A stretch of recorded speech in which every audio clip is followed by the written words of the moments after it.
अब बात करेंगे उस खबर की जिसने पूरे देश में सियासी हलचल बढ़ा दी है। सियासी तौर पर यह खबर काफी गरमाई हुई है। हम बात कर रहे हैं जातिगत जनगणना की। इसे लेकर लंबे समय से मांग उठ रही थी और आखिरकार केंद्र सरकार ने इसे लेकर बड़ा फैसला ले लिया है। सरकार ने बड़ा फैसला ये लिया है कि अब जातिगत जनगणना कराई जाएगी। आपको बता दें कि आजादी के बाद देश में सेंसस यानी जनगणना तो हुई है, लेकिन जातिगत जनगणना कभी नहीं हुई। तो ये पहला मौका है जब जातिगत जनगणना होने जा रही है। केंद्रीय कैबिनेट ने कल इसे मंजूरी दे दी। केंद्रीय मंत्री अश्विनी वैष्णव ने इसका ऐलान करते हुए बताया कि जातिगत जनगणना मूल जनगणना के साथ ही कराई जाएगी, लेकिन सरकार के इस फैसले के बाद सियासी क्रेडिट लेने की होड़ मच गई है। तमाम पार्टियां दावे कर रही हैं कि हमारा एजेंडा था, हमारी बात थी और हमारी बात को यहां पर माना गया। खैर, अब इस पूरे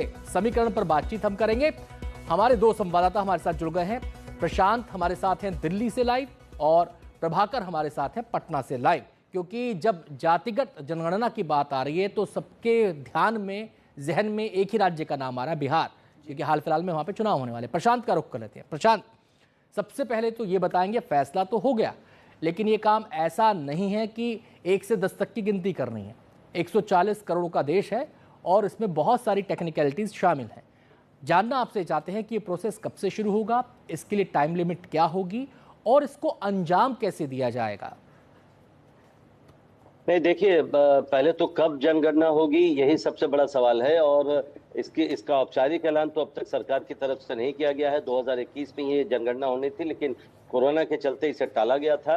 लेकिन जो पहले जानकारी आई थी उसके मुताबिक इस साल के अंत में जनगणना की शुरुआत हो सकती है, ऐसी बात कही गई थी। तो हम ये मान सकते हैं कि इस साल के अंत में जनगणना की शुरुआत हो सकती है। हालांकि जैसा मैंने कहा, इस पर औपचारिक बयान नहीं आया है। अब कैसे किया जाएगा, ये आपने जैसा बताया कि 1931 में जब आखिरी बार जनगणना के साथ जातिगत जनगणना करवाई गई थी, जो पहले से डिमांड ये किया जा रहा था कि जातिगत जनगणना अलग से करवाई जाए, उसका डेटा अलग से निकाला जाए। लेकिन चूंकि पहले से ये प्रथा रही है तो उसी जनगणना के साथ जो इस साल आखिरी में शुरू हो सकती है, उसी जनगणना के साथ जो बाकी जानकारियां ली जाएंगी लोग उसी में एक कॉलम जाति जनगणना का होगा और एक दो बातें और पूछी जाएंगी, उनके सोशल स्टेटस के बारे में और भी कुछ जानकारी दी जाएंगी, वो अभी तय किया जाएगा। तो दो चीजें इस साल के अंत में जनगणना शुरू हो सकती है और जनगणना के साथ ही जातिगत जनगणना भी की जाएगी। जनगणना में ही जाति का भी एक कॉलम पूछा जाएगा। अभी तक धर्म के बारे में तो पूछा जाता था, लेकिन जाति नहीं पूछी जाती थी। इस बार जनगणना में जाति भी पूछी जाएगी। यही इस बार अंतर होगा बड़ा। जी प्रशांत, आपके पास हम लौटेंगे। प्रभाकर भी हमारे साथ पटना से जुड़े हैं। प्रभाकर, देखिए, अब बिहार पोल्स जो है अब सर पर है और इसी के चलते इस जनगणना के डिसीजन को इस तरह से देखा जा रहा है कि ये एक पॉलिटिकल टूल की तरह इस्तेमाल किया जा सकता है। विपक्ष लगातार ये बात भी उठा रहा है, क्या कहेंगे आप इस पर?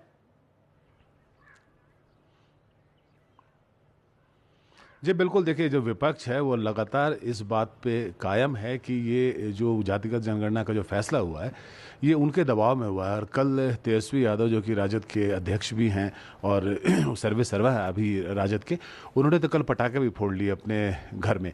ये जातिगत जनगणना का चुनाव पे क्या असर होगा, क्योंकि इस वर्ष में केवल एक ही राज्य में चुनाव है, वो है बिहार में।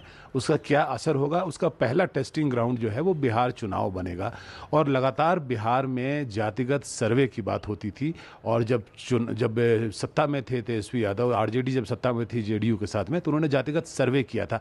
और याद कीजिए कि जातिगत सर्वे तो राज्य सरकार करा सकती है, लेकिन जनगणना का जो अधिकार है वो केवल केंद्र के पास है। तो उन्होंने जातिगत सर्वे कराया था।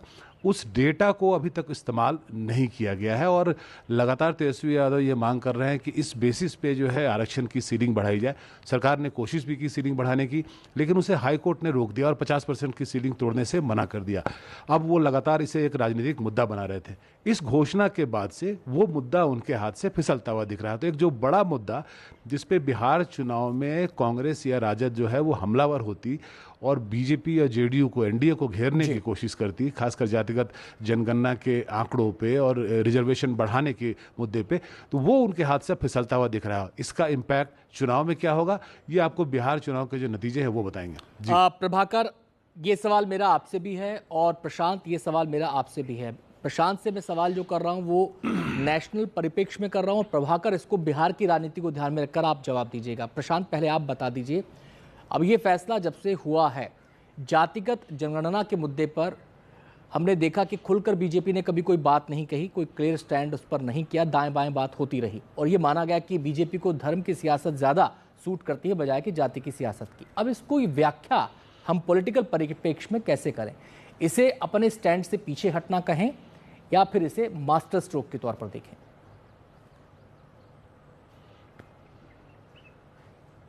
आएंगे, आपको याद होगा बिहार में जब जातिगत सर्वे का निर्णय लिया गया था, विधानसभा में जो प्रस्ताव पारित हुआ था उसमें बीजेपी ने इसका समर्थन किया था, आपको याद होगा।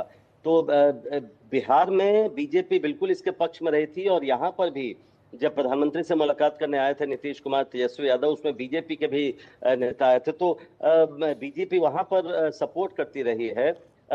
ये बिल्कुल आपने ठीक कहा कि उसके लिए चूंकि ये डिमांड किया जा रहा था पॉलिटिकल पार्टीज जो विपक्ष की पार्टियां हैं उनकी तरफ से, और सरकार से कई बार ये पूछा गया तो उस पर स्पष्ट राय सरकार की नहीं आती थी। लेकिन आपको याद होगा पिछले साल ही केरल के पालाकड में, मुझे याद है, आरएसएस की 3 दिन की बैठक हुई थी और उसके बाद आरएसएस ने इसका समर्थन किया था।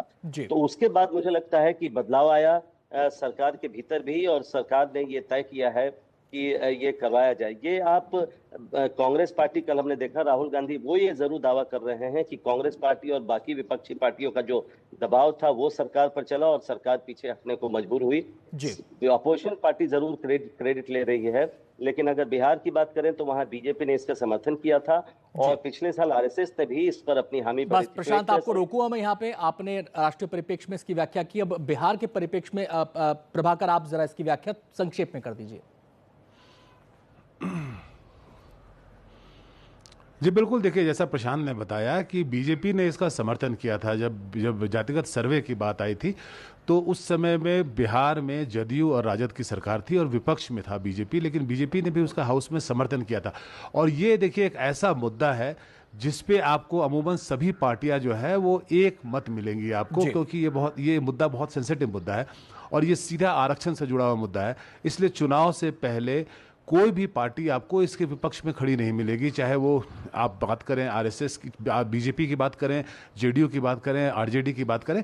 हाँ, ये जो निर्णय हुआ है सरकार का, उससे जो बड़ा एक तरह से आप बोलिए कि उनके पास जो अस्त्र था जिसे वो चुनाव में इस्तेमाल करते हैं, उन्होंने घोषणा भी कर दी थी कि उसे चुनावी मुद्दा बनाएंगे, वो उनके हाथ से फिसल गया है। जी बहुत बहुत शुक्रिया प्रभाकर आपका और प्रशांत आपका भी इस पूरी जानकारी के लिए। तो हमको आपको बता दें कि बड़ा फैसला ये लिया गया है जातिगत जनगणना का और उसको लेकर अलग अलग तरीके से इसकी व्याख्या की जा रही है। इसके तमाम पहलुओं को आज हम दिन भर समझने की कोशिश करेंगे एनडीटीवी पर। कास्ट कॉन्क्लेव आज दिन भर आप देख पाएंगे।